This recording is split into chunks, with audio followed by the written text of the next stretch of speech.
some of whom go back a long way. A few of whom don't look quite as young as I remember them. And I suspect for some of them, I don't look quite as young as they remember it. So it's all remarkable. Please sit down. I have a number of things I want to say. I thought I would start, first of all, we have so many friends, so I actually have to start by thanking Raina, who put this whole thing together, and I'm really very, very grateful. I also want to thank McDonald, who is just great. We literally got to know each other when he belonged to a party which is no longer a big factor in Georgia. When I was asked earlier about the polls, and I said, I was talking recently with Senator Michelle Nunn. You remember those polls? Bob is a great friend. He has really helped build the statewide party, and I'm really delighted. Right next to him is Gary Black, who not only is a great agriculture commissioner, but I will also tell you is my son-in-law's greatest hope for effective dove shooting. And therefore I was given instructions, whatever else I did today, suck up to Gary. And that's a good obligation. The person who carried that message is here with us, my daughter Jackie, and we're thrilled that we can be back together.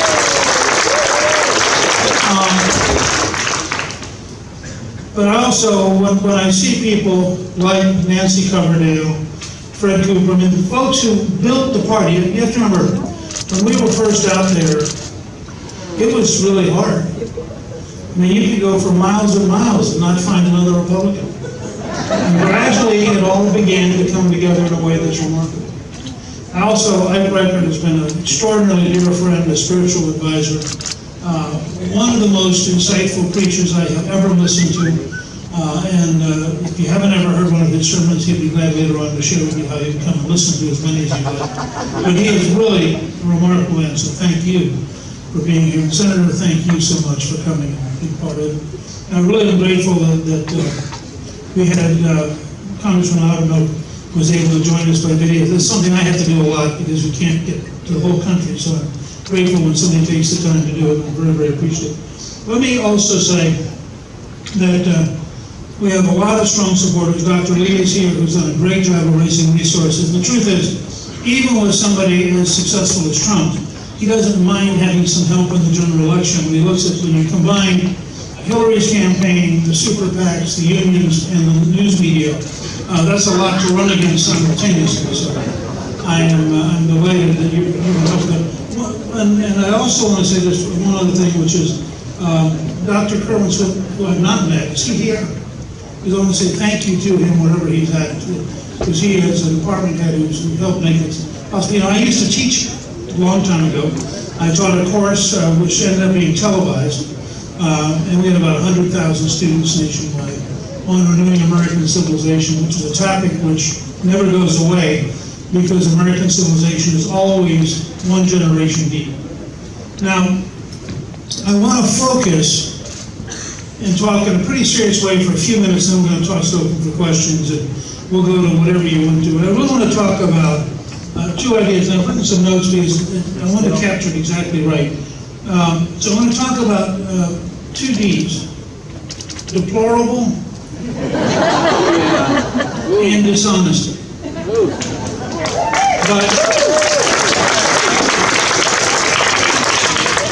But before I discuss them, I also take 1 minute to just say that I hope all of you will take a little time in your prayers to include Secretary Clinton. She is our opponent, she's not our enemy. We wish her well. I've known Hillary for 24 years. And I was a little concerned yesterday, and I think that none of us wish her ill. We want to defeat her fairly and honorably, but we don't want her to be physically.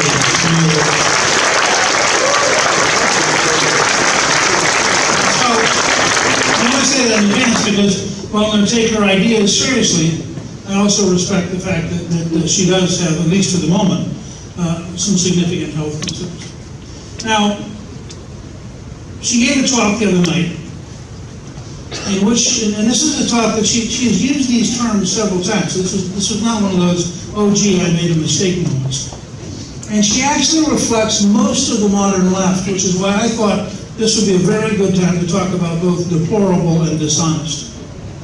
And so she said that there were all these folks who were deplorable. And she said, at least half of the Trump supporters. And then she came back the next day and said, well, she shouldn't have really said half. But she only meant, 41% or whatever. You can ask her, what's your survey of deplorables this week? And I know a couple of you are wearing it. You have a deplorable t-shirt.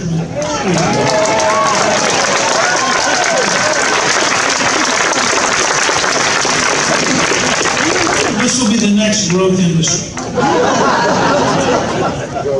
So here is, she then went on to say, because she defined what she meant by deplorable.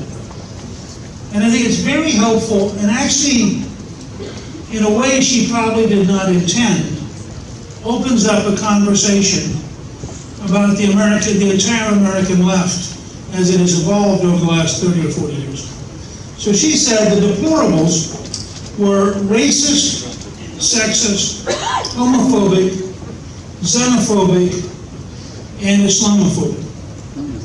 Now, the reason as most of you know, I very seldom use notes, but I want to make sure I got all of them.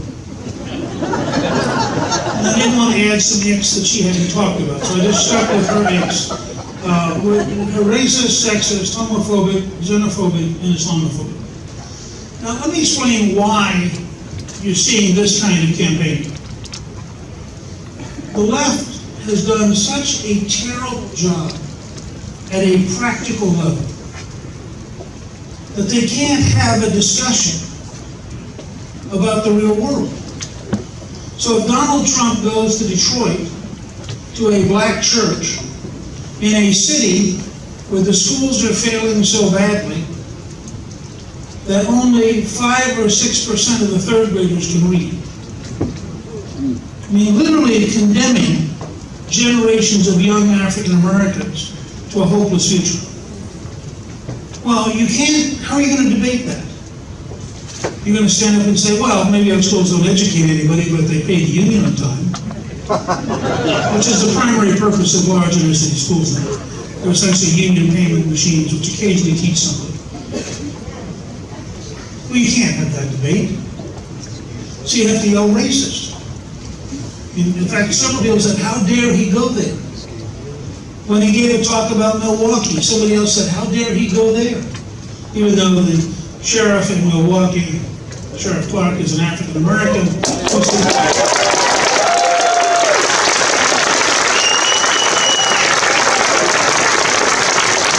He supports Trump. But then he can't really be an African American, even if he looks African American, because if he's really African American, he couldn't be for Trump. Therefore, since he's for Trump, we don't actually know what Sheriff Clark is like. Although when I've been with him, I thought he was an African American.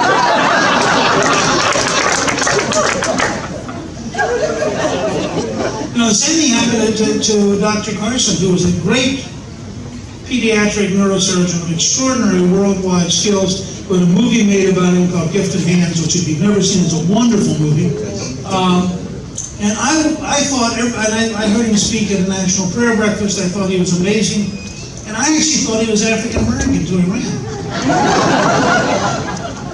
And he went back to his old neighborhood in Detroit with Trump, and he just knew it must have been a Polish neighborhood or something, because after all, I mean, you're not allowed to be an African American who's for Trump because Trump is a racist. And this is what we've degenerated to. The modern left, including most of the academics, cannot defend the disaster that their policies create.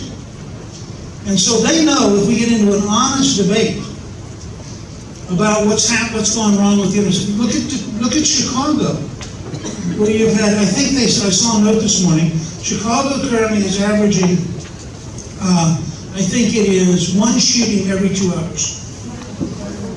I mean, it's insane. And yet, you have a Democratic mayor who used to be chief of staff of before that congressman, chief of staff of the president. You have a president from Chicago. You have a presidential nominee who was born in Chicago. What's the Democratic solution to the fact that we're killing more Americans in Chicago than were killed in Iraq and Afghanistan combined? And the answer, of course, is that there's a racist comment. Because as a Republican, how dare you care about black people? And the left believes this. I mean, go look at Twitter when I'm done today. And you'll see all sorts of people spewing hatred and vitriol because they can't debate. We do know, by the way, how to dramatically reduce murders. It's done by a guy named Rudy Giuliani.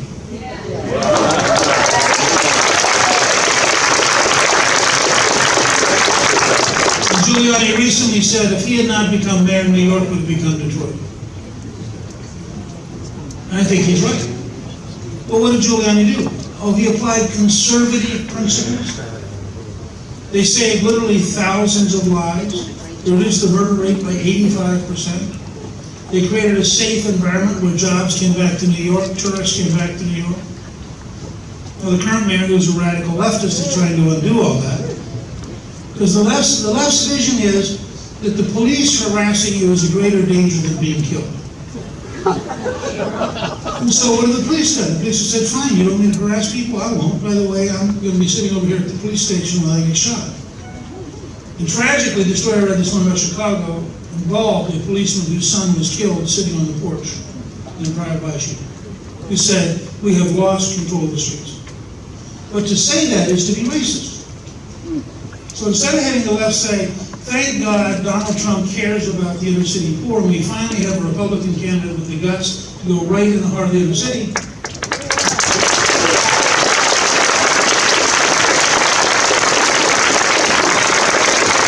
The truth is, the left does not want to see a Republican candidate in the inner city, and the old, failed black power structure does not want to see a Republican in the inner city. And so they would rather endure the disaster. They'd rather endure the joblessness, the schools that don't work, the streets that are violent, and the corruption among politicians than fix it. And so you can't defend them. How are you going to have a debate and say that, right? Hi, I'm your friendly mayor, and I'm in favor of being corrupt and having all the institutions fail while you get shot. You can't do that. So instead you jump up and you scream racist. So that was part one of Hillary's rant. Part two was sexist. Now, my talking about this gets me in no trouble. I recognize that, and my daughter's already staring at me thinking, oh, here we go again. But I'm going to go out on an edge.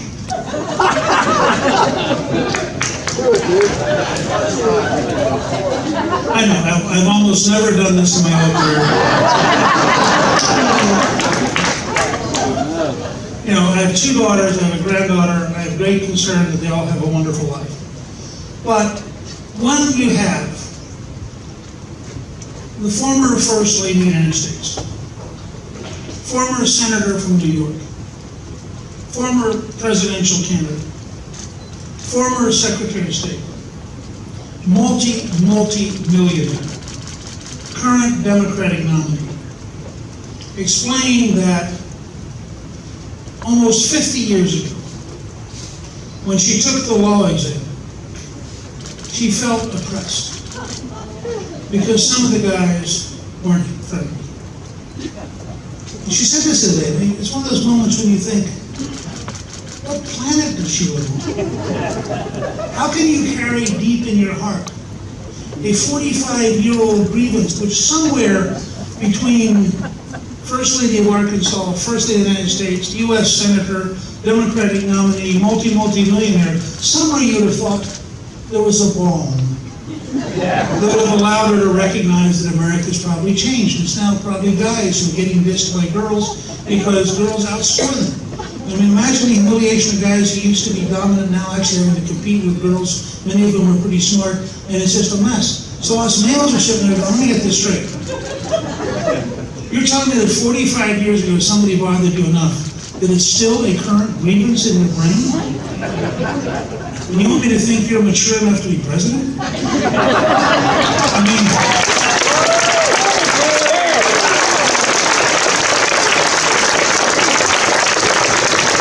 this is a call for therapy, not a call for politics. Now, and again, there are genuine examples of problems, but let me give you an example of a real problem. A real problem is countries that still engage in clitorectomies. The real problem is countries which still enslave women. A real problem is countries in which women who are raped have to have 4 witnesses or they are guilty of the violation. Now, these are the countries, of course, which give money to the Clinton Foundation, so we wouldn't want Hillary to say too many things about that kind of operation, because they would fall for money.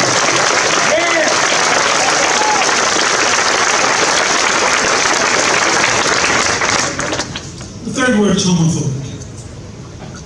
Now, forgetting that I have a sister who has for over a decade been an active leader in the Human Rights Coalition, forgetting that we have many friends who are gay, forgetting all the different things, because none of those things count, of course, because the fact that I am, in fact, as a practicing Christian in favor of traditional marriage proves I must be homophobic, because if I wasn't homophobic, I would have to be for whatever people now say you have to be for, because after all, if we're not going to obey the Supreme Court and do exactly what NBC News wants us to, we must be bad people.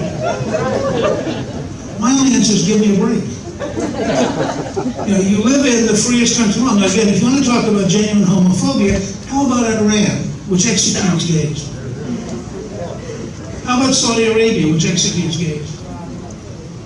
Oh, but Iran is now our newest friend to whom we ship $1 billion+ in cash. I mean, think about this. This is like Lethal Weapon as a movie, right? You know, if I showed you, here's an airplane filled with gas, you would have said, drug deal. No. Obama deal. Obama deal is bigger than drug deal. I know of no drug deal which involved 4 or 5 airplanes full of cash. This is real money, which the Iranians wanted in cash so they could distribute to terrorists more easily. And it's such a pain to try to take bank accounts and launder them and try to avoid the U.S. Treasury. But if you only give them cash, you can just handle terrorism so much easier. So if you want to talk about genuine homophobia, you go back to the same issue as sexism, which is there are countries on the planet that are operationally, practically, every day, in a real way, homophobic. A number of them are donors to the Clinton Foundation. But when the Clinton Foundation accepts sexist, homophobic money, that's not inappropriate, because their hearts are pure. And they mean well. And Bill personally will tell you that in his experiences, he's always tried to do that which he thought was right, even when it wasn't right. And it had to have been right because he was doing it. And if you don't understand that it was right, you are a racist, sexist, homophobic, xenophobic, Islamophobic. So how dare you question the money they get from dictators who are genuinely sexist and homophobic? Then you get to their last big word, the newest of the phobias, Islamophobia. And this is again sort of mildly nuts, or maybe very nuts. You know, yesterday I wrote a very tough newsletter. Those of you who don't get them, you can get a free newsletter twice a week at Gingrich Productions. And my newsletter about, and I was asked to do this by Fox News, and also publish it at foxnews.com. My newsletter this weekend was very tough. And it said 15 years after 9/11, we're not winning. In fact, we've gone from George W. Bush in a joint session to Congress on the Thursday after 9/11, on the 20th of September, saying there was an axis of evil. He listed North Korea, Iran, and Iraq, to shipping $1 billion in cash to part of the axis of evil. While the second part of the axis of evil is a total mess. And by the way, we have 4,600 troops in Iraq right now. And I am personally tired, and I would say this about both camps, I'm tired of being told about troop boots on the ground. The objective reality is U.S. forces are all over the planet. The objective reality is they're at risk. And the objective reality is if we pulled our troops out of Afghanistan, the Afghan government will collapse in a few weeks. Because we're not winning. We're not doing what it takes to defeat the enemy. And I find, as a son of a 27-year infantryman, I find it very offensive that we've lost thousands of young men and women. We've had tens of thousands severely wounded. We've spent trillions of dollars. And we, on a bipartisan basis, we have no strategy for victory. And one of the reasons I'm for Trump is that Trump has the guts to say, you know, we ought to rethink the whole thing because it ain't working. And if you don't have the courage to say it ain't working, you can't start. So let me talk a little bit about what I think of Islamophobia is in their mind. I think we should vet the Syrians because ISIS is based in Syria. But I think we should frankly be serious about vetting virtually everybody. I mean, there are people in England. Now, this, of course, would make me xenophobic. Forget the fact that I used to live in France with my dad. I used to live in Germany with my dad. I did my dissertation. Jackie and her sister lived with us in Brussels. Forget the fact that my PhD is in European history. You know, I am clearly xenophobic because I actually want to defend America. And defending America would imply that I think there's America and not America. Whereas all good liberals know that America is in fact a country best weakened and made timid and put in its place as a morally inferior place. Which is why, as a side note, you have Barack Obama who wants to give the internet control over to an international organization, taking it away from a company. The United States company has a contract which allows us to have ultimate say on the internet. We invented it, we developed it, we've kept it free, we've made it possible for people worldwide to use it. And the result, of course, is good liberals therefore think we have to give it away, because who are we to protect freedom when you could have Tanzania, Zimbabwe, Cuba, Venezuela, Russia, China, and all the other great defenders of freedom, Saudi Arabia. I mean, you almost have to be deranged to be a modern liberal. You have to have this limited,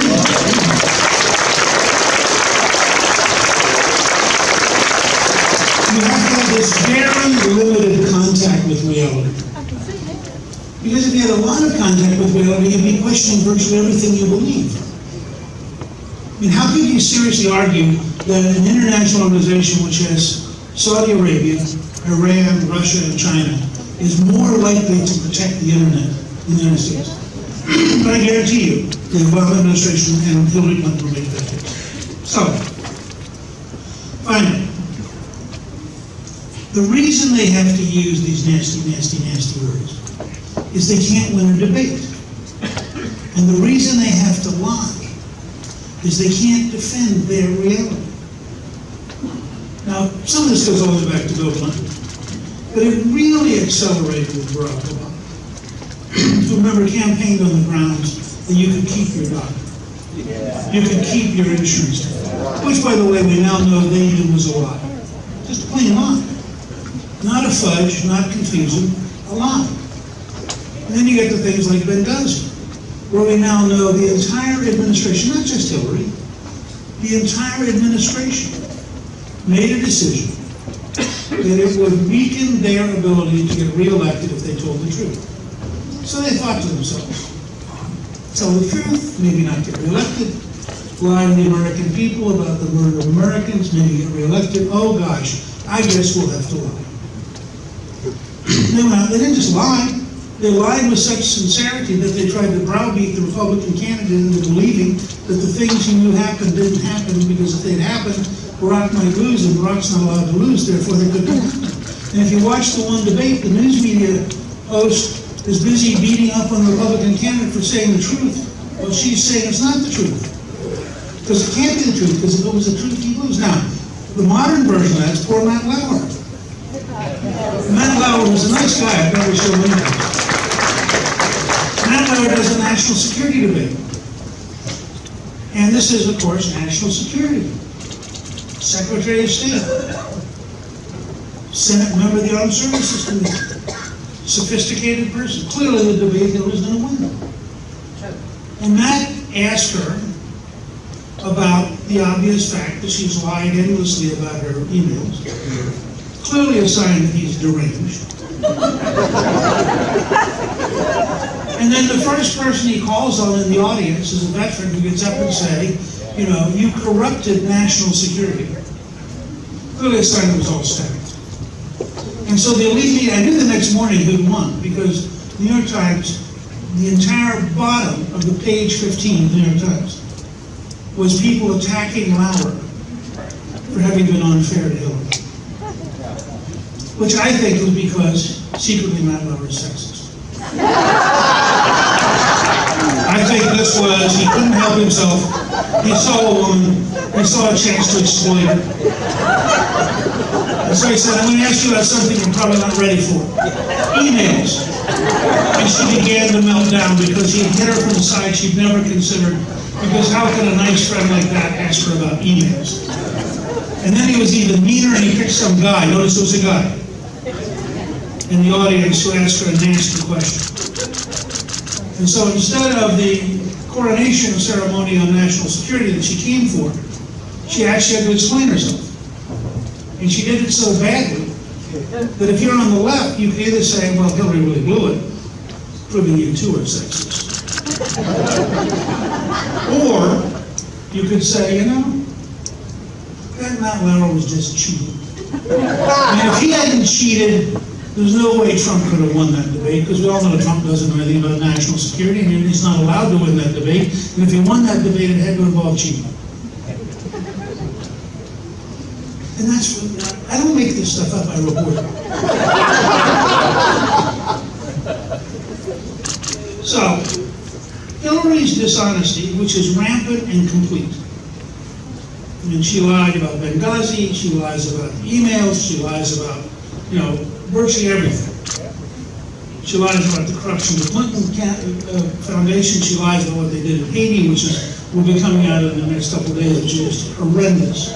I mean, the degree to which the Clintons exploited Haitians is almost unimaginable, and I predict will even make a number of liberals stop because it is so totally disgusting.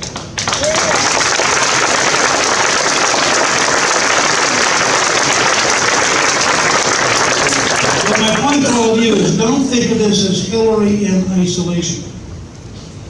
This is Hillary as the personification of a long period in which liberalism gets further and further out of touch with reality. And liberalism's last defense is dishonesty. It's like the 3 professors in Colorado who have announced that they will not allow any student to question global warming because they're not going to tolerate it. That's real.